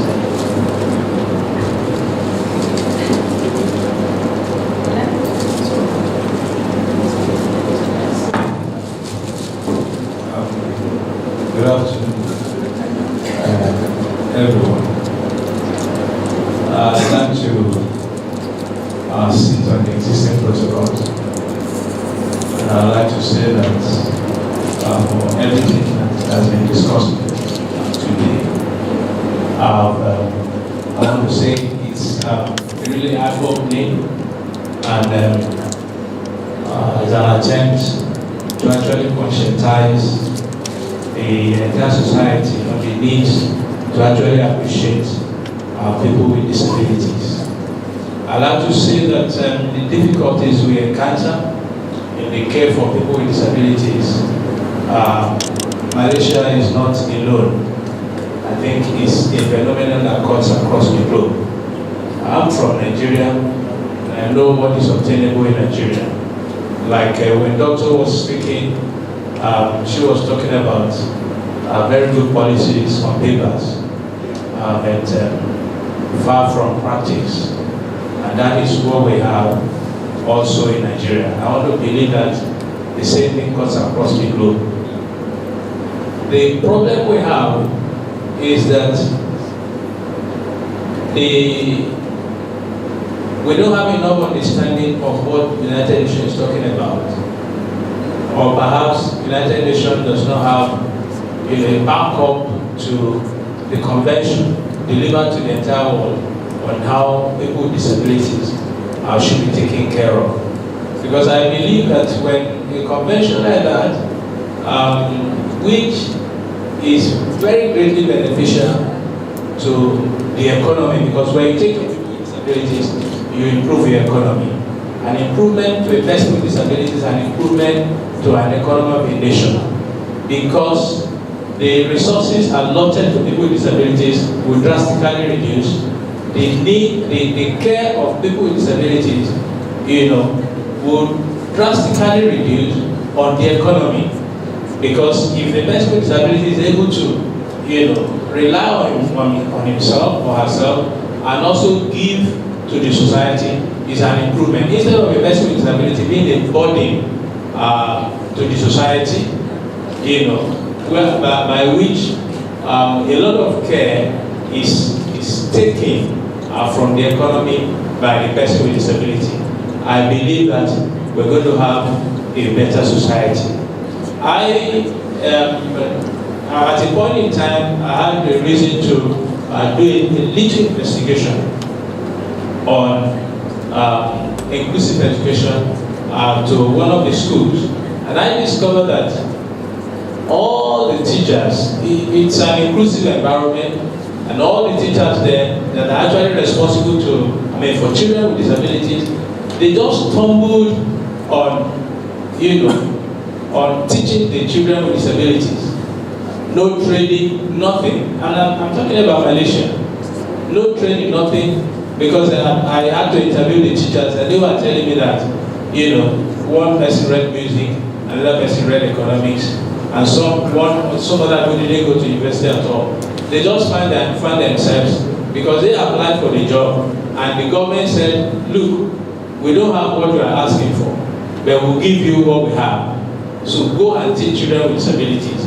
And they were not backed up, they were not empowered, they were not enabled, they were not given any form of training, they were just asked to go into the class.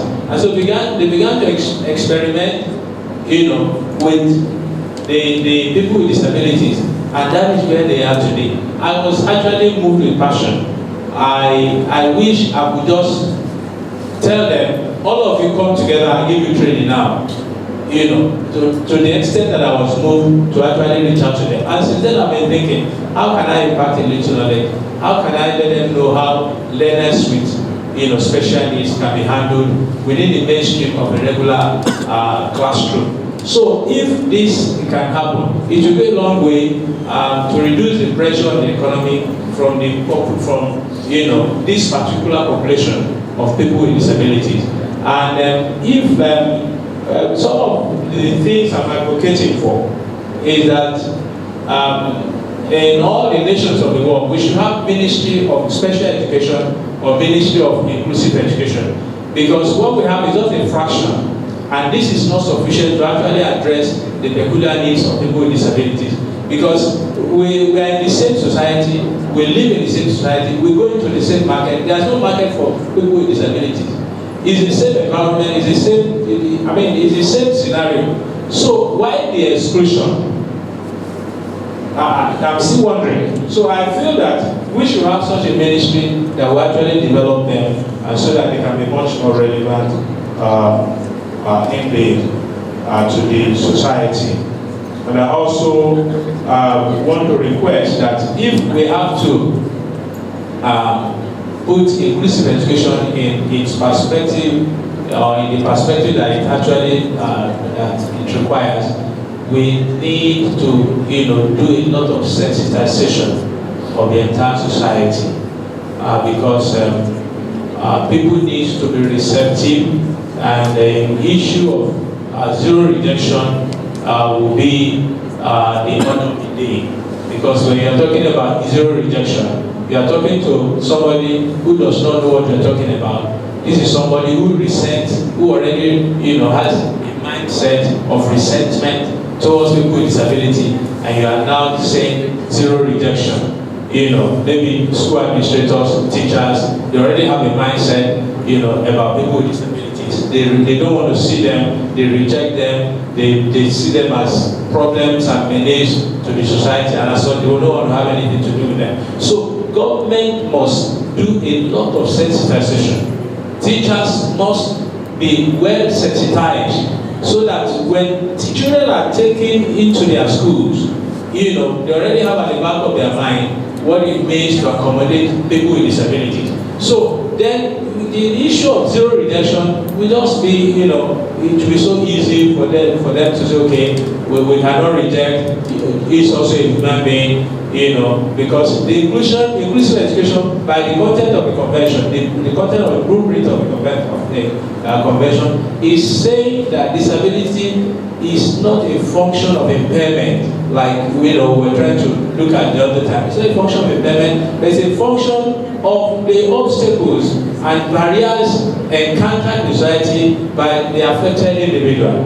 So if we have to look at some of these things, then I think we'll have a better society like never before. Thank you very much. Mr. Olabisi is one of our graduate students. You want to respond to that?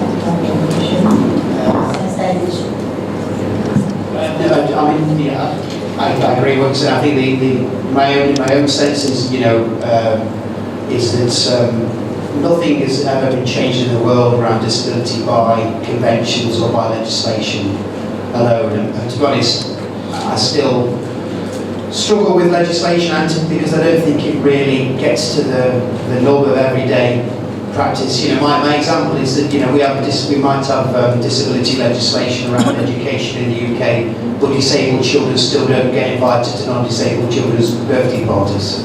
And it's that, it's that kind of level of every day. Legislation, the UN Convention can only do so much, and your point about having sensitisation is one good word, another word is, people need to be made to change their views. And the best people to do that are disabled people and their organisations. They're the ones who will change views. I think there's more power in an organisation that's run by disabled people than there is legislation. If you want to get educators to think about the responsibilities, get organisations of disabled people to work with them, because disabled people are experts by experience. Any more? I think I open to one more. Dr. Raima, this is my favorite part.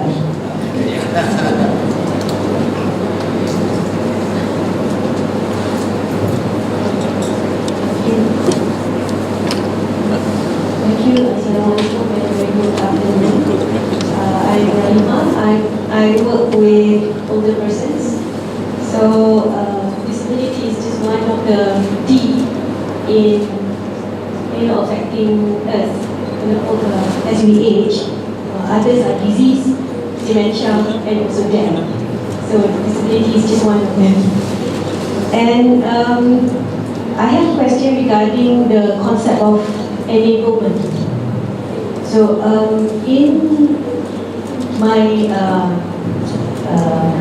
dealings with operators of nursing homes, I found out that the nurses or the caregivers, they tend to do everything for the elderly. You know, and it is a common practice at these kinds of homes or nursing homes.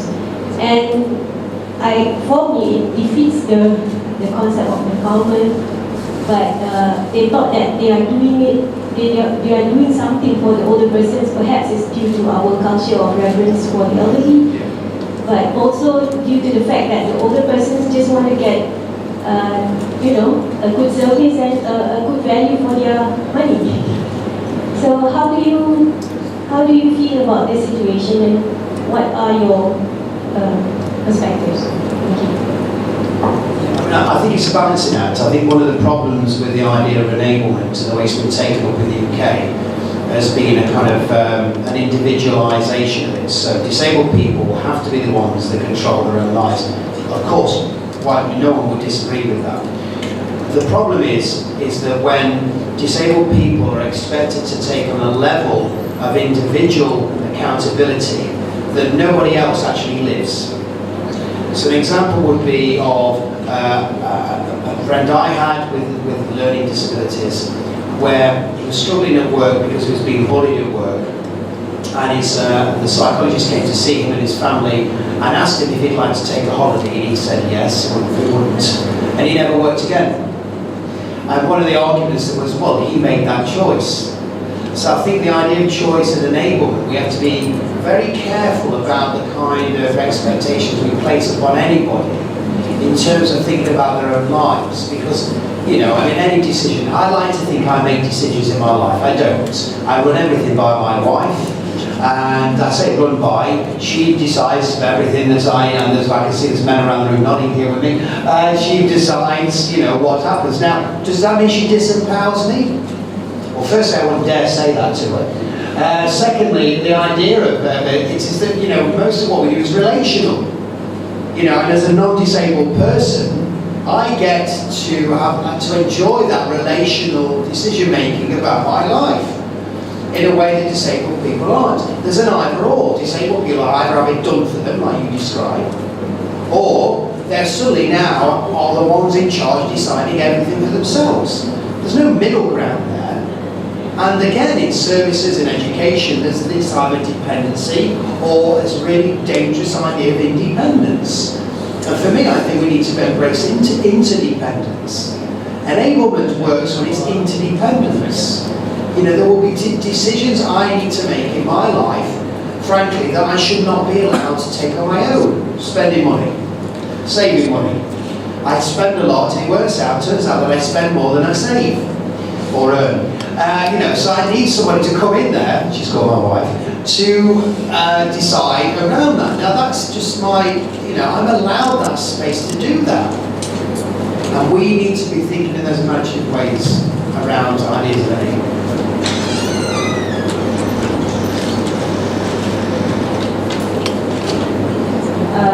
One last one, if you anyone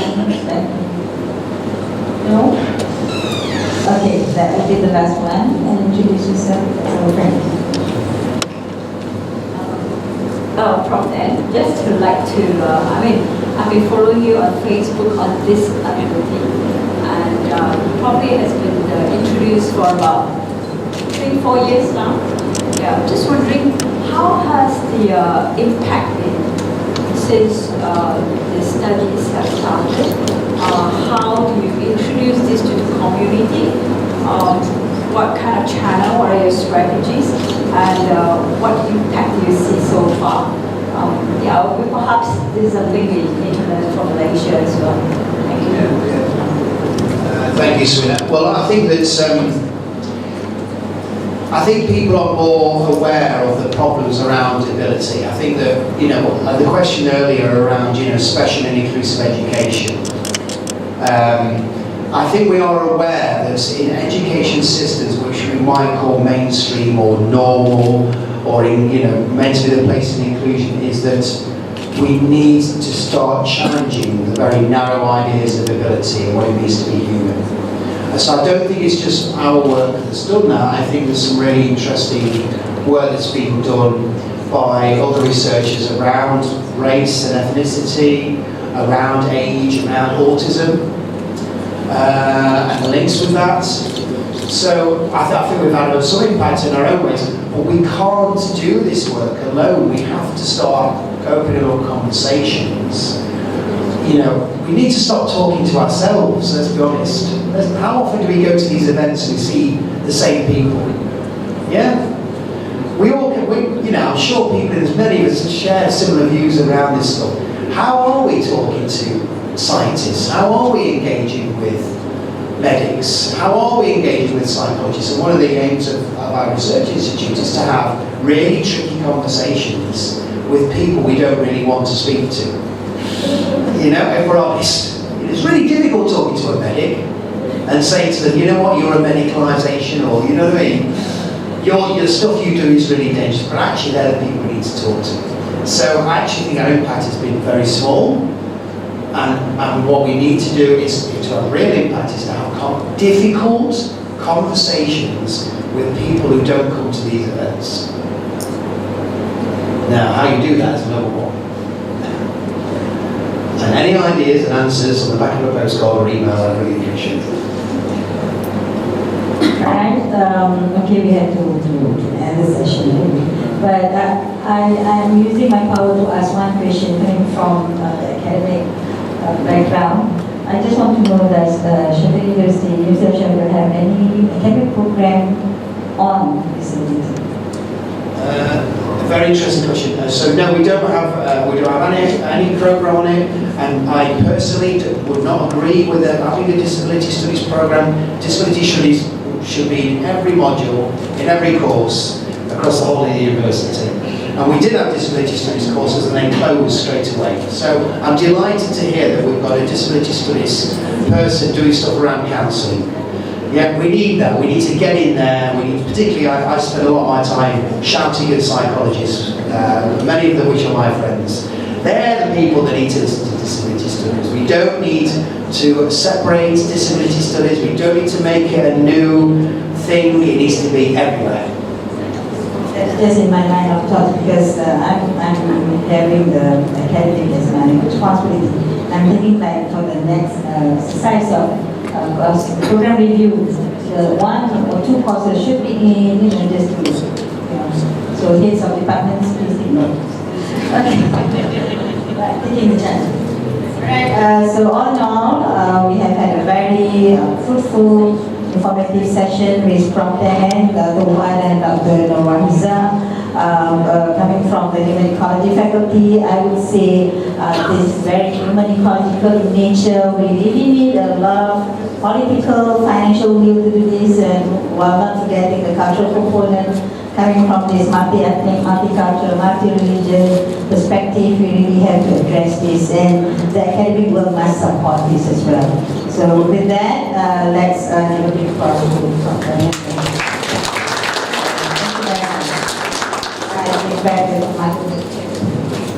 Thank you very much to the moderator, Dr. Maya, Prof. Dan, and discussant members, and also to the audience for taking your time for sharing your opinions, your thoughts, and your research findings for us today.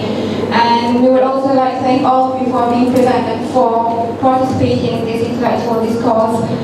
So I must apologize because it's Friday, so we have to end this discourse early. So on behalf of the Faculty of Human Ecology, I'm calling upon Associate Professor Dr. Rahima Ibrahim, the Department Head of Human Development and Family Studies, to present a token of appreciation to Prof. Dan, our moderator, and also the discussing members. You are pleased to welcome.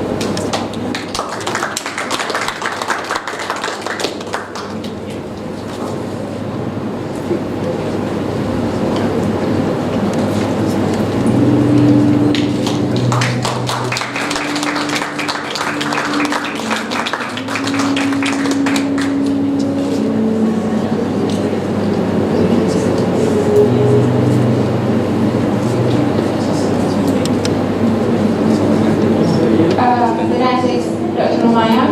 Right? Yeah, for all the members, yeah.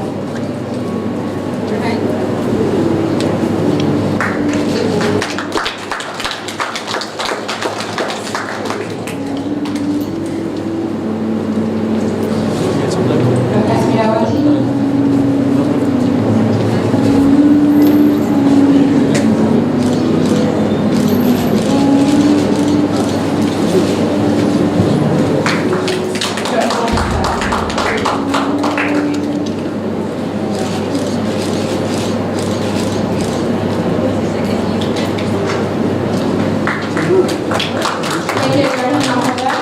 And with that, we have now come to the end of our program for today. I'm happy to invite you for a light refreshment outside the hall. And another additional information is that for the next intellectual discourse will be on the 18th April, which is on grandparenthood in Super Age Society, which will be presented by Professor Dr. Yoshiko Somiya. You're all welcome to the next intellectual discourse. So as for that, on behalf of the Faculty of Humanitology, I would like to thank you again for participating for this discourse, and wabillahi taufiq wal hidayah. Assalamualaikum warahmatullahi wabarakatuh.